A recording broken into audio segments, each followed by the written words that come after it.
Best Available Podcast, episode 29, emergency podcast episode. We needed to do this. We had alluded to it in the past that if this happened, we were going to do it. I'm sorry if I stumble over my words. I'm just very excited because of this fun emergency episode we're about to embark on. Carson Wentz has been traded to the Indianapolis Colts for a 2021 third-round pick and a conditional 2022 second-round pick that could become a first. So we're just going to jump right into it. Matt, I'll let you go first because you are not an Eagles fan, but you live in the area.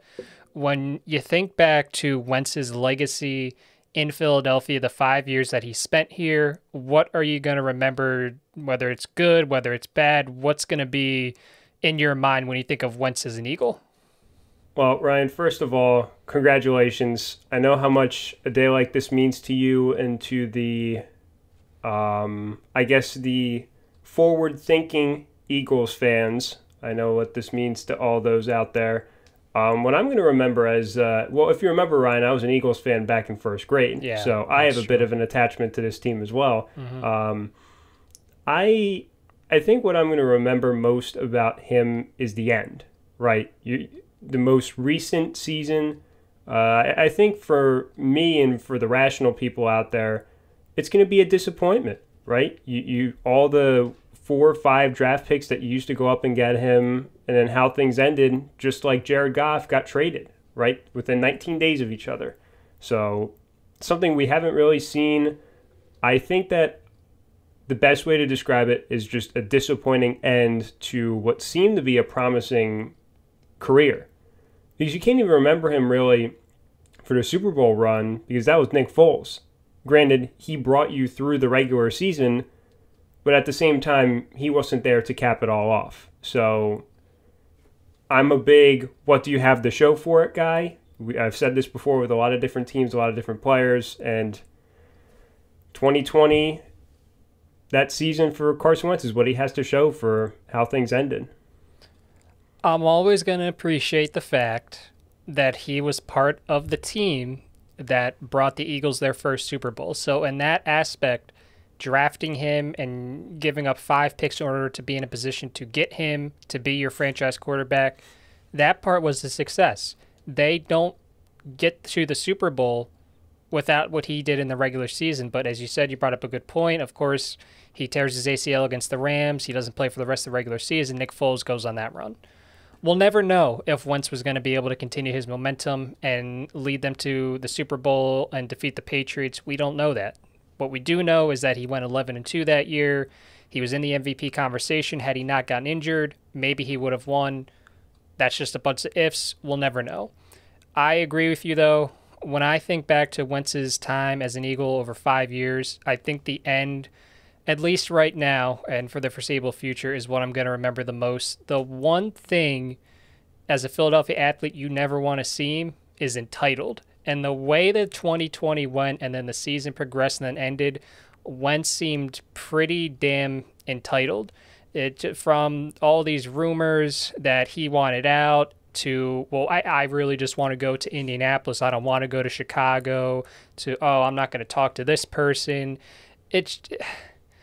He didn't seem like he didn't seem like a prototypical Philadelphia athlete, right? And I think that's what's most upsetting because coming into his rookie year and then 2017, 2018, he seemed like this team before me kind of guy. He seemed to be the perfect guy to, make his mark in Philadelphia, and seemed like he was going to go down as one of the all-time greats for the Philadelphia athletes. He was going to be up there with Iverson. He was going to be up there with, everybody. And unfortunately, now he's not going to be seen as that. I forget which Philadelphia beat reporter said it. If the Colts somehow come to Philadelphia and Wentz is still the starter, soon he's probably going to get booed. In 10 years or in 2027 when they celebrate the 10-year anniversary of the Super Bowl, if he comes back, maybe by then he'll get cheered. Who knows? Maybe it's a Jason Worth kind of thing where they get booed when they play, but then later on they get cheered. Who's to say? But I think I will definitely remember. I'll go further to say the past couple years when I saw the fan base talk this guy up a lot, and he just didn't deliver on the field. He didn't deliver off the field. And Matt, I saw a good point from somebody. We've heard rumors dating back, I want to say to 2018, how he wasn't viewed positively in the locker room. If that was a one-time report, you could kind of brush it off. But we've seen more than a couple reports about that over the past few years. Once you get that on your reputation, it's really hard to shake that. I think I'm going to remember that too. Well, I think you bring up a good point of not being a prototypical Philadelphia athlete. I think living here, obviously being a Boston fan, but still looking in from the outside, the city appreciates, like the blue collar, hardworking kind of athletes, right? The players that are going to go in and sacrifice for the team to go out there and do whatever it takes to win. And you were right, at the beginning, he looked like that guy. He looked like he was a good fit. The coaching staff loved him. The fans loved him. The fans still love him for some reason. But yeah, I think entitled in any city really rubs fans the wrong way, but especially here. We've seen it with players in the past here, but I think Wentz is going to be towards the top in terms of guys that, for whatever reason, got full of themselves, because he had a great career in college and had some success early on in his career, and he definitely, I would say, up until I was going to compare him to Jared Goff, Ryan, right? Because initially, I think Goff benefited from McVay's offense, but even before that, when Jeff Fisher was there, I think Wentz had some better stats. Regardless, I think both are disappointments. We could get to that later, but yeah, I don't know. I don't know what happened to the guy. He went from blue-collar, hardworking to just entitled. I mean, it's weird. I forget if it came out his rookie season or his second season, but there was the report that came out how when he was at dinner with his girlfriend one night, he was on his phone watching film, like, under the table. Like, that's how you endear yourself to Philadelphia. And a lot of people took that and ran with it. I know I did. I was like, okay, well, I had some questions about the guy coming out of college, but I can see that he's a hard worker, so I'll give him the benefit of the doubt. I wasn't very high on him in 2016. 2017, he started to prove me wrong. 2018 was kind of like a plateau for me in terms of my evaluation. 2019, he went down a little bit. And then this year, he really cratered. Yeah, it's weird. His downfall is, I'm not going to say unprecedented, but it's to go from top 3 in the MVP conversation to arguably the worst quarterback in the NFL in 2020. That's not a lot of guys come back from that. So, I mean, we're going to get into Wentz's future in a second, but I think you bring up a good point. This guy that was drafted number 2 overall, he was given anything. He was put on a pedestal immediately as he was drafted, and he took that jersey from Goodell on draft night, and to see it all come crashing down, and now he's gone, the coach is gone, the team is in basically a rebuild now.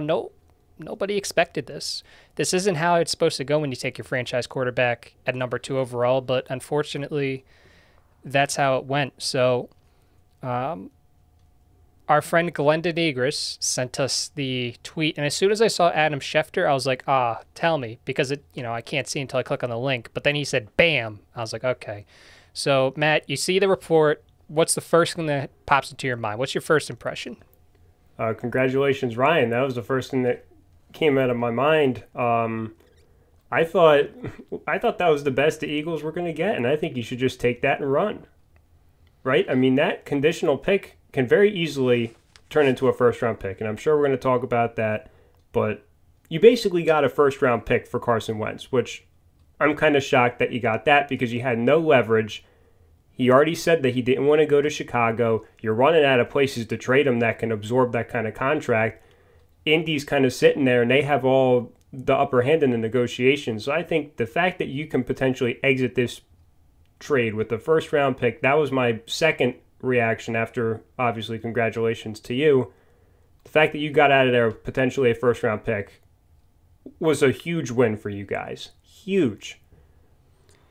I agree. My first impression was not congratulations. Well, actually, it kind of was congratulations, Ryan, because this was a report dating back a couple weeks. I was kind of led to believe that this trade was going to happen like soon, and now it took until February 18th, and the report came out before the Super Bowl. So I said congratulations, Ryan, in my head because now I can stop worrying about this. And I don't mean worry in a bad way, but it's like this has just been day after day after day. Oh, well, he said this. Well, here's this reporter saying this.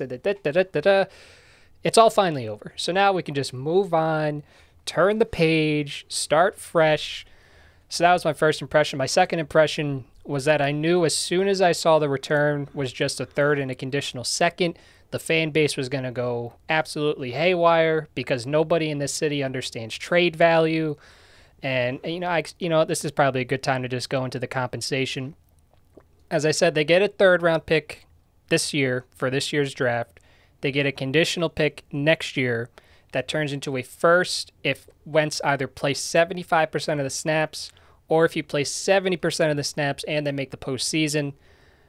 Matt, you kind of touched on the compensation a little bit. You said you thought it was a good return. I thought it was a great return. I think people forget, number one, this guy's contract is an albatross. Number two, as I've said already, he was one of the worst, if not the worst, quarterback in the NFL in 2020. You don't know what you're getting in this guy. So the fact that, as you said, you basically are going to get a first-round pick. And even if you don't get a first, you're going to get some type of mid to high second. So I think getting that, given the circumstances, that's probably the best return Howie could have gotten. I think this report that came out earlier where, the Eagles are trying to get 2 firsts, teams value this guy highly, I think it ruined people's perceptions. But I think, considering the circumstances, this was a great deal for Philadelphia. Well, I hope that people in the Eagles fan base aren't comparing this to the Stafford-Goff trade, because that return is completely different because, granted, we kind of said Matt Stafford wasn't worth what they gave up for him, but at the same time, he makes you instantly better. We don't know what Carson Wentz makes to Colts, and we'll talk about that later, obviously, but we don't know, as you said, what he is right now. Because he's shown flashes that he could be really good, and then he walks right into offensive lineman. So we really don't know. I think it's funny when NFL fans, especially Eagles fans, look at a third-round pick and say that's not enough. You made a great point about the contract. I think I said this last week or a couple weeks ago. It's why Jimmy Garoppolo and Deshaun Watson are most likely not going to be moved. If anything, Jimmy's going to get cut. Because these contracts it's not like baseball or the NBA or some of these other sports are a lot easier to move bigger contracts. But in the NFL, I feel like more than anything with the larger rosters, it's hard to get a team to fit something like that in. I think you won the trade. I really do. Because at least you know what you got back. I thought it was fine and fair. I'm sure you could tell me what the justification was for Eagles fans to say that it wasn't enough, but I think 2 first-round picks is ridiculous. I think the winners and losers is going to come down to what your evaluation of Wentz is, and for a lot of people in this city, they still see him as this guy that lit the world on fire in 2017, that he's this bona fide franchise quarterback, no questions about him. I think if I'm trying to think about how I want to phrase this. I don't want to go too far out there. I'd like to, if you've actually watched the games, I think you would know why this guy has question marks about him. You've brought it up, and I'm going to say it again. His pocket presence, his pocket awareness is not great. His ball security is not great. His decision-making, his accuracy, a lot of things about his game are in a state of flux right now, and they're not what you would want out of a franchise quarterback. So the fact that you are even able to get anything for him, number one, with the contract that he had, the contract that the Eagles had to eat, a $33 million cap hit, which is the largest in NFL history. The fact that you're able to get a third-round pick this year, something in the top 100, and then a conditional second next year, which could be a first. I don't know what more you could possibly want. I said it a couple seconds ago, but in every sport, nobody in this city understands trade value. I guess it's the same in every fan base. It's not just limited to Philadelphia, but I swear I never see it as bad as I do here. Everyone puts our players way up here when realistically they're probably like about right here. So I was very excited. Getting with the team and the situation that the Eagles are in, where you need young talent, you really need to just rebuild the roster to get 2 good draft picks. I couldn't ask for anything more. I was ecstatic. I was thrilled. Well, I made this point, too, in the group chat, Ryan. If they waited another year, like a lot of Eagles fans were saying, wait another year, see if it was just a fluke in 2020, even though it wasn't a fluke because we've seen it in past years prior to this season. I made the case that if he played like that again, you probably couldn't even get a pick for him. Maybe like a 6th or 7th round pick. If he plays exactly or maybe even a little marginally better than the way he did this season, Ryan, do you realistically think that they could get anything higher than like maybe a 5th round pick? I'm glad you brought this up because that's the next thing I want to talk about, this trade from the Eagles' point of view. I forget what Eagles beat writer it was. I want to say it was Zach Berman, but he brought up a good point that I completely agree with. There's no doubt that Howie Roseman and the rest of the front office consider the pros and cons and the future possibilities of trading once you're keeping him. So let's say that they kept him, right? Outlook number 1. He comes back. He performs like he did in 2018. I'm not going to say 2017. I think that's unrealistic. But he performs like he did in 2018. That's a good quarterback. If they want to trade him after next year for whatever reason, you'd get good value for him. If you don't, at least you know you have a franchise quarterback. So that's a positive outcome. Outcome number 2. He comes back and he performs just as bad as he did in 2020. Maybe a little better, but that's negligible. That's not a good outcome. Outcome number 3. He comes back. He's had issues with injuries. He comes back and gets injured again. That's not good. You're not going to get anything. Outcome number 4, he comes in. He doesn't even win the training camp battle with Jalen Hurts. He's an unhappy backup most or all the year. That's not a good outcome. The odds were stacked heavily against the Eagles that if they brought him back for one more year, number 1, then the cap would be an issue once again. Number 2, as you kind of alluded to, 3 of those outcomes that I just said weren't good. So in 3 of those outcomes, you're not getting a 3rd round pick and a conditional 2nd that probably becomes a 1st in the following year.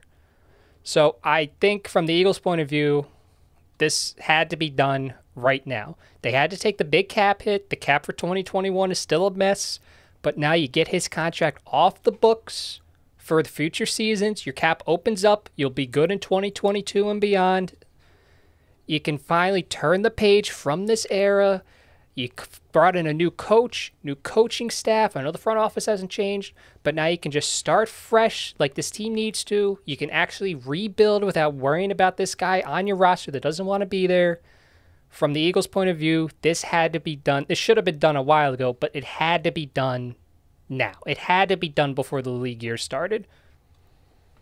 Yeah, I really think that it was now or never, as you alluded to. This had to be the final straw, or else you would just be kind of stuck with him. And we've seen that in other cases too, where you're kind of just stuck with a bad quarterback because they waited too long to trade him. I think from the Eagles' perspective too, now it sets you up for a really good chance if one of those quarterbacks falls down, Ryan, like a Zach Wilson, Justin Fields.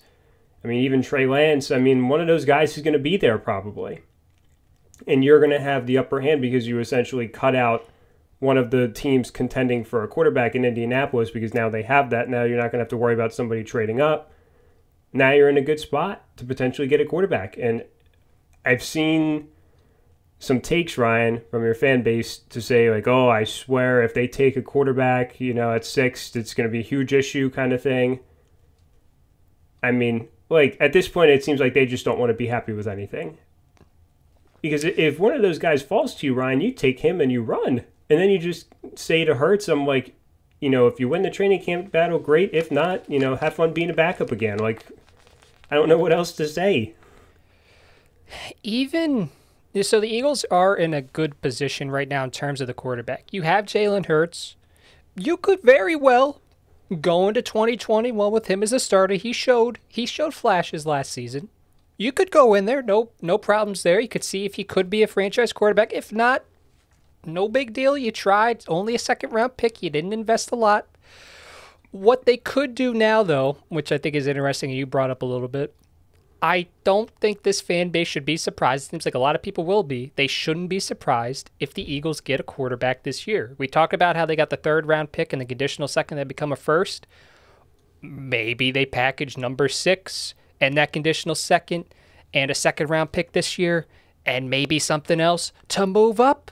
Because maybe their evaluation of Fields, and you're smiling, and I know that because would drive you're doing exactly what you did a couple years ago for Carson Wentz. That's what I'm smiling for. My point with all this, to bring it back, if their evaluation of Fields or Wilson or even Lance is higher than their evaluation of Hurts, it would be stupid. Number one, it would be stupid not to take one of them if they fell to 6, but it would be stupid if they had the opportunity to go up and get their guy, because that's the way this front office works. That's the way Jeffrey Lurie believes you need a franchise quarterback. If they, in their minds and in their hearts, believe that one of those guys, Fields, Wilson, or Lance, is the guy to bring this team out from the rubble of this awful 2020 season and to build around him, they need to do it. At the end of the day in the NFL, it starts and ends with your quarterback. And if they really like one of these guys, they are now a position to get him. They don't have Wentz on the roster anymore. Now they can do whatever they want. As I said, if they want to go into 2021 with Hurts, that's cool. That's fine. They're in a position to do that. But if they want to get their guy this year in this draft, I think that's acceptable to do as well. And now they're in a position to do that. Well, I also don't think they should show any loyalty to Jalen Hurts if one of those guys is there at 6. Because I think competition is good regardless. I personally think all 3 of those are equal, if not better, than Jalen Hurts right now. And that's not to say that Jalen Hurts can't become the franchise quarterback, as you said, but I think you need some competition to push a young guy, or else he's going to kind of get complacent like Carson Wentz did, right? No one really to push him, kind of got in his own head that he was the guy, right? I mean, was there any real quarterback push? And I know Nick Foles was there and everyone wanted him to start, but I don't really count that as like a competitive push, right? There is no real rival for Wentz in Philadelphia. And I think that's kind of how you got into this situation to begin with. So, yeah, if Trey Lance is there, take him. If Justin Fields is there, take him. I mean, I've seen some comparisons that Zach Wilson is a lesser Patrick Mahomes. Take a chance on that guy. You know, it can't be any worse. So I'd be fine with them taking a quarterback there. I think it'd be kind of silly if they didn't, to be honest. You could get a receiver later on. You could get some offensive weapons later on, but the quarterbacks, there's a huge drop-off after the first round. We've seen that in almost every draft. I mean, it's a dime a dozen to get a later-round quarterback and then be successful. That's the thing. So if you're a good organization, you don't want to be drafting where the Eagles are drafting year after year, right? So if you are in that position and you happen to need a quarterback, maybe you take advantage of the year when you're in the top, when you have the 6th overall pick and you have the ability to get your guy, right? Because if you're a good organization, if you don't think this rebuild's going to take a while, you're probably not going to be this high again. And as you just said, it is very hard to find. I mean, it's hard to find a quarterback regardless, but especially if you're not at the top of the draft, it becomes that much more difficult.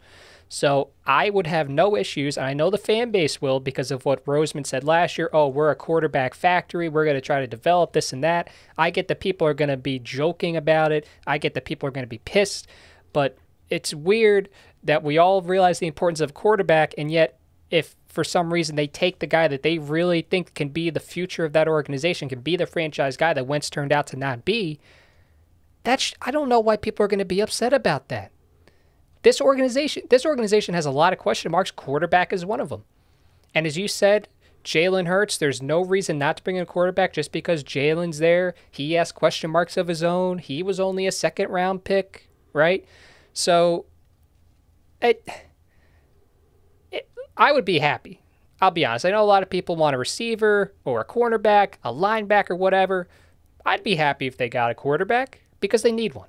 That's a glaring weakness in an organization that has a lot of them right now is the quarterback position.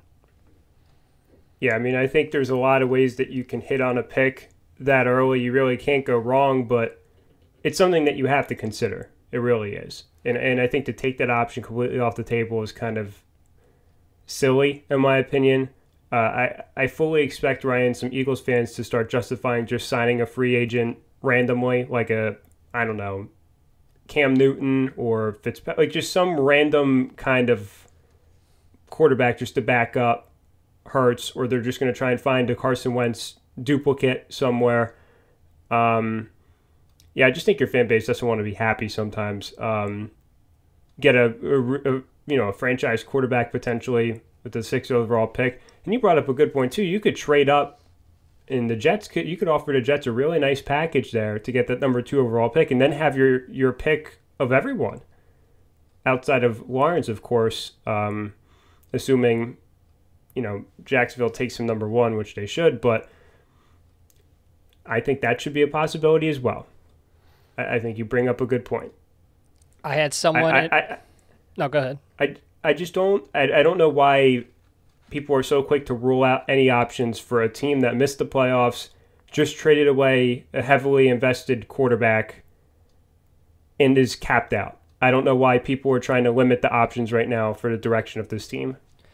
I had someone in my Twitter mentions yesterday say that the Eagles are no way 0% looking at quarterbacks. That's just that number one. You should always consider every possible option if you're an NFL organization, but going on to that, you'd be pretty stupid if you thought that the Eagles organization isn't looking and scouting the quarterbacks in this year's class. It's just, you have to. Every year you have to. Every team always needs a quarterback. You're always looking at the quarterbacks every single year, even if you don't need one, just to have that knowledge. And before we move on, because we obviously need to talk about the Colts side of this, you just talk about Eagles fans not wanting to be happy. I said this in one of our podcasts a couple of weeks ago. It's a shame, but right now you have Eagles fans and you have Wentz fans. And it's kind of, I mean, we see it in other sports too, where people aren't really fans of a team. They're fans of a specific player. But a lot of fans in this city have just grown really, really attached to Carson Wentz. Like he's one of their own, like he's a family member. He's gone. So if it takes those fans with them, if those fans leave the fan base, even better. Well, Ryan, I mean, we had, I don't know if that was the tweet I put in the group chat. I didn't click to see who that guy was, if he was a writer, journalist, or if he was just some random dude. We didn't even talk about that yet. He said that Carson Wentz was the best quarterback, and you could pull up the tweet to I'm just ad-libbing it right now, that Carson Wentz was by far the best quarterback the Eagles have ever had, which is just flat out silly. All right, because I'm glad you actually said this. He didn't say the best. He said the most talented. Either way, the tweet would have been wrong, right? I said, and this is it. I don't care what your opinion is. If you think that Wentz is in the top 5, you're wrong. You're stupid. I'm sorry. I'm going to be very blunt with it. You're an idiot. He's not even in the top 5. He's probably not in the top 7. He might not even be in the top 8, right? I said I'm taking McNabb, Jaworski, no order, McNabb, Jaworski, Cunningham, Vick, and Van Brocklin before I even consider Wentz. You almost have to throw Foles in there because of the run he went on to get the team its first ever Super Bowl, its first ever Lombardi trophy. So even if he wasn't the most talented necessarily, he was talented when it mattered. So you almost have to throw him in there. You could throw Sonny Jurgensen in there if you wanted to. You could throw Tommy Thompson in there if you wanted to. I could make a case for Sam Bradford if I really sat down there. Like I could really depend if you're talking off of talent and not off of stats. I can make a case for Sam Bradford on that list. I think that tweet was such a disrespect to Michael Vick, really out of any of the guys, just in terms of talent, right? That tweet talked about talent. Michael Vick, I would argue, out of all the quarterbacks you just named, had the most pure talent out of anyone. Mm-hmm. So it's disrespectful to all those guys, but yeah, I put that tweet in the group chat. I said this is where we're at right now, which is unfortunate. Again, Ryan discussed this point. If you think that, you're wrong. Like, I'm not even an Eagles fan, and I'm going to say it. Like, you're wrong. Sorry. It's just another Sam Bradford. It's just another example of this fan base. Some people putting Wentz really high up on a pedestal for no reason. I've said it before. I've never gotten it. I still don't get it. I'm never going to get it. It's weird. I understand he has some franchise records, but those are just volume passing stats. If he put McNabb in this offense, he would have put up the same stats. He put up better stats. We're going to move on right now. By the way, if you're watching the video version, you'll notice that I got my Jalen Hurts jersey. Just got it from NFL Shop today. The number is a little weird, but I have to keep adjusting it. I guess it's one of the new uniforms, but we're going with it. I think it looks cool. I'm happy to have it. Don't worry about the ones on the sides. Okay. Well, Matt, he got traded to the Indianapolis Colts. Carson Wentz did. So we need to talk about this from their point of view. Fourth quarterback now in 4 years. So they go from Andrew Luck to Jacoby Brissett to Phillip Rivers and now to Carson Wentz. Ideally, you don't want to have 4 quarterbacks in 4 years, but the Colts have made it work, obviously. They're on their 4th quarterback because of some unexpected circumstances. So do you like this move for the Colts? They needed a quarterback. Phillip Rivers retired. They only had Jacob Eason. The free agent class isn't very appealing. The other quarterbacks on the market probably be tough to get them. So do you like this move for Indianapolis?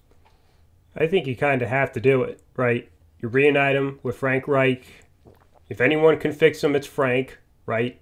With the tools they have there, the weapons that are around him, young running back in the backfield, some talented receivers, really good offensive line. If he can't succeed there, Ryan, that's the final straw. So I think this is one of the best situations that he could have went to. I would argue it's the best situation for him to go to. You're reunited with Frank. You have all these weapons, as I said, and you're in a division, quite frankly, where you're one of, if not the best team. You have Tennessee there, but then you have Jacksonville that's going to be building around Trevor Lawrence, assumingly. And then you have Houston that's just falling apart seemingly by the day. So you're in probably the best possible situation if you're Carson Wentz. And if you're the Colts, I think he's slightly an upgrade over Phillip Rivers in the aspect that at least he has full, control over directing the ball down the field. Phillip Rivers, we kind of talked about, can't really throw the ball downfield as much or as effectively. At least Carson Wentz can throw the ball deep. Never said accurately, mind you. I just said at least we know he could throw the ball far.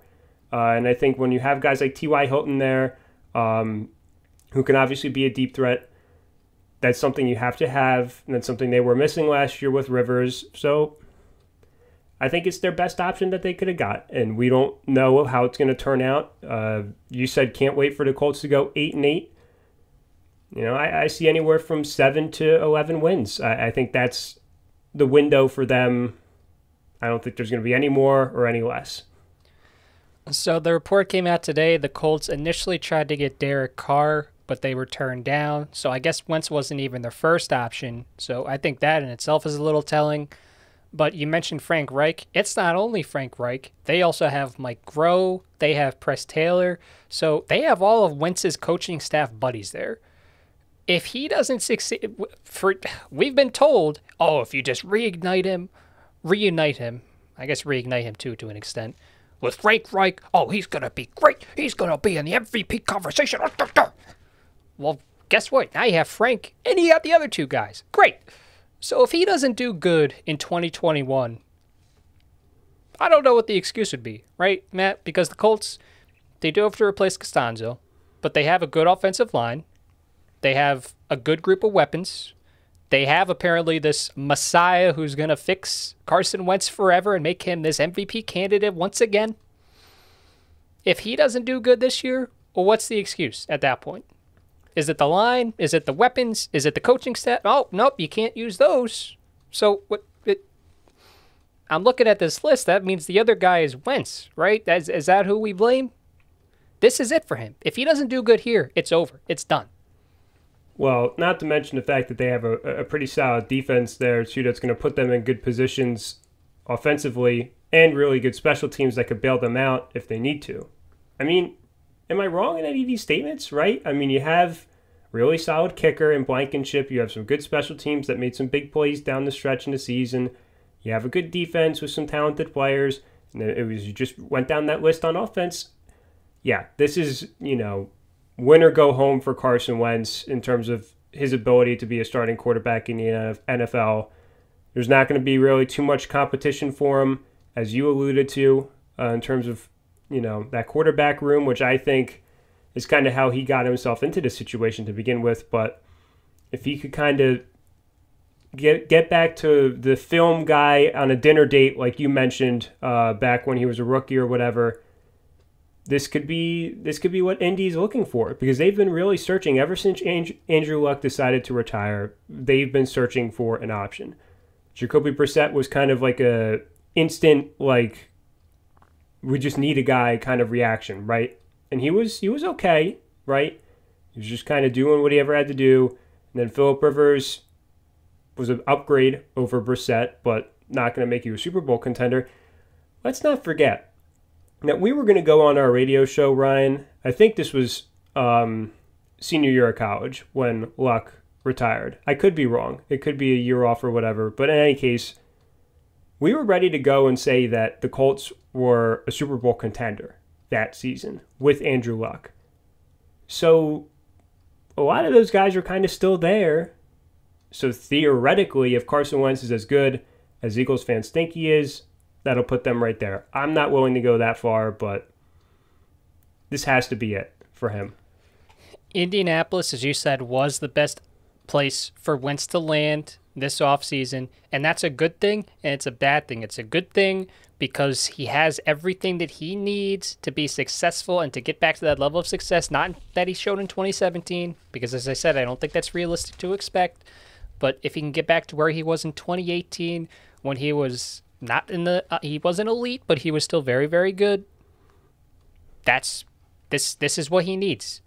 It's a bad thing, though, because now, for whatever reason, he doesn't succeed. That's it.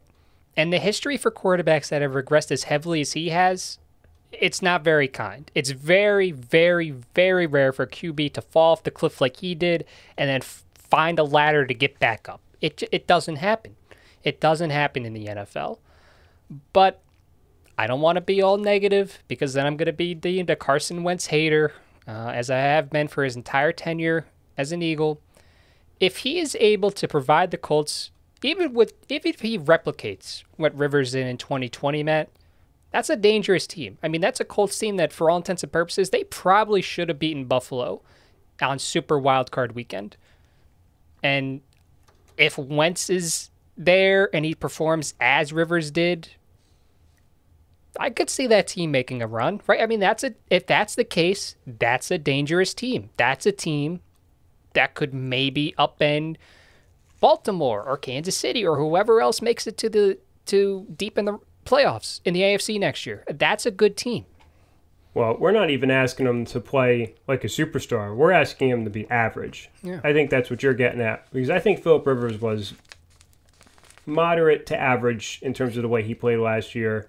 And that's no disrespect to him last year and of his career. As you said, if he could just be a little bit better than that, I agree with you. I think they could beat a team like Baltimore. I also agree that they should have beaten Buffalo on Super Wildcard Weekend. So, yeah, my expectations for this team have not dropped off much from Super Bowl contender a couple of years ago. I still think they're a team that if they get into playoffs, I said this a couple of years ago with Brissett, I said this this year with Phillip Rivers, I said they could be kind of sneaky. I think we're all kind of too quick to count them out against the Bills, and I think that was wrong of us because we forget, again, that a couple of years ago, this team was a Super Bowl contender. So it's an intriguing storyline for sure. I think I would give them the edge over Tennessee in that division, just because I really had a bad taste in my mouth after the way Tennessee played on Super Wildcard Weekend. So I'll give the edge to the Colts, but yeah, it'll be intriguing. I guess that's all we can say because we really don't know what we're going to get out of this guy. If Indy were smart, Ryan, I think they would go try and get another weapon or at least a replacement on the offensive line for Costanzo. So that way there really are no excuses for this guy. I think I would probably go with the Titans right now in the AFC South, and so much can change. It's only February 18th. The offseason, the league year hasn't even started yet for 2021. So much can change. But at least with Tennessee, I know what I'm getting out of the quarterback, and it's one of the better options in the NFL. I don't know what I'm getting out of Indianapolis' quarterback, and that actually lets us transition well into the final thing we're going to talk about, the future outlook for Carson Wentz. We've hinted at it a little bit of our thoughts on what we think Wentz can accomplish, not just in 2021, but beyond. So when you look at Wentz right now, everything you know about him, What do you think the future looks like for this guy that went number 2 overall just 5 years ago? On the optimistic side, I think he can be average starter to above average starter in the NFL in the right situation. And this, for all intents and purposes, has to be the right situation. So I think he has the chance to really resurrect his career in a lot of ways. So I think for future outlook, though, I'm not going to really say anything until maybe this time next year. So we need to see how he is in a fresh start with a whole new group. Same group of coaches technically, but new group of weapons. So the future outlook should be bright for this guy. I say should be bright. Should. I will take the other side, and if I'm wrong, anybody that listens to this, anybody that comments when I post this on Facebook or on Twitter or whatever, I'll be the first one to say that I was wrong. You can flame me then too.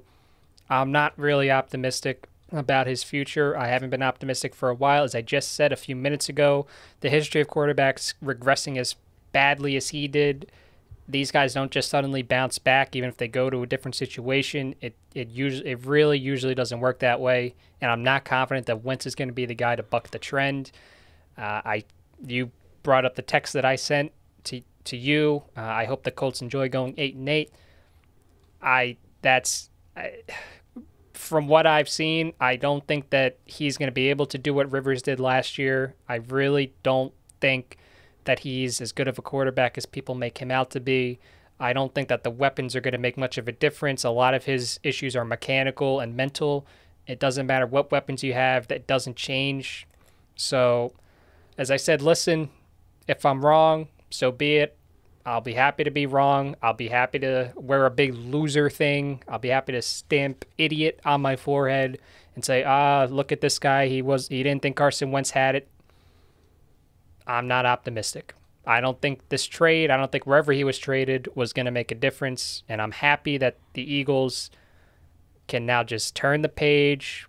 I'll always respect 2017. I'm always happy. I'll always be happy that we got that. I'll always be happy that he was a big reason why they were able to make it to the Super Bowl, even if he didn't play in the playoffs. That's that. He peaked in 2017 in his sophomore season. And that's just how things go sometimes. So, Matt, before we close out this episode, are there any other things, any other takes that you want to get off your chest about the Carson Wentz trade? Eagles fans, you should be happy that you're in a position to take a quarterback. Take one, because I would be very envious as a Patriots fan if you took one of those guys, because there's a lot of good quarterbacks towards the top of the draft. So be happy with your position. You got rid of that contract. I think one thing that you hinted at too is the cap space, Ryan. You're going to be in such a better place after this upcoming season. So just take it with a grain of salt, like I did this season with my capped out team. Now we're in one of the best spots for free agency this upcoming offseason. So just do what I did. Just grind it out for a year, and then it'll be so much better. I promise. No, 2021. It's a wash right now for me. 5 wins, 6 wins, whatever. Even if they have that 17th game against the Jets, but whatever.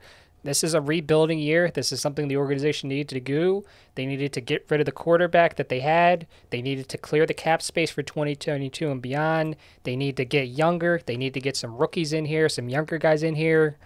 Just reinvigorate the entire roster. It's not going to happen in 2021. That's cool. We'll just make sure in 2022 and beyond, better organization, better future. I want to thank you for listening to this emergency podcast episode. Fernando Tatis, 14 years, $340 million. We'll talk about it Monday. We'll see you guys then.